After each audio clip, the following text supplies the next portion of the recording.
வாழ்ந்தாலும் உம்மோடுதான், மரித்தாலும் உம்மோடுதான். வாழ்ந்தாலும் உம்மோடுதான், மரித்தாலும் உம்மோடுதான். உமக்காகத்தானே உயிர் வாழ்கிறேன், உம்மை தானே நேசிக்கிறேன். உமக்காகத்தானே உயிர் வாழ்கிறேன், உம்மை தானே நேசிக்கிறேன்.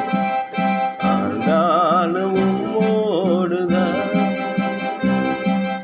மரித்தாலும் உம்மோடுதான்.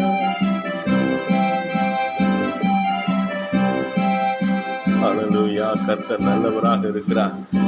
அவர் உங்களை ஆசீர்வதிக்கிற தேவனாக இருக்கிறார். கர்த்தர் உங்களுக்காக யாவையும் செய்வார். உங்களுக்காகவே பூமிக்கு வந்த தேவன் உங்களை ஆசீர்வதிக்க வல்லமையுள்ளவராக இருக்கிறார். உங்களுக்காகவே பூமியிலே வந்து, உங்களுக்காகவே சிலுவை சுமந்து, உங்களுக்காகவே மரித்து, உங்களுக்காகவே உயிர் தெழுந்து, என்னுடைய சமாதானத்தையே உங்களுக்கு தருகிறேன் என்று சொல்லி, உலகம் கொடுக்கிற பிரகாரமாய் அல்ல, என்னுடைய சமாதானத்தை நான் தருகிறேன், பிதாவுடைய வாசஸ்தலங்களிலே சென்று உங்களுக்கென்று ஒரு வாசஸ்தலத்தை நான் ஆயத்தப்படுகிறேன் என்று சொல்லி இருக்கிற இயேசு கிறிஸ்து உங்களை ஆசீர்வதிக்கிற தேவன். அவர் அவருடைய சமாதானத்தை உங்களுக்கு இந்த நாளிலே தருகிற தேவனாக இருக்கிறார். நான் உன்னை விட்டு விலகுவதும் இல்லை, உன்னை கைவிடுவதும் இல்லை என்று சொல்கிற சர்வ வல்லமையுள்ள தேவன் உங்களை பாதுகாத்து ஆசீர்வதிக்கிற தேவன். ஹல்லேலூயா.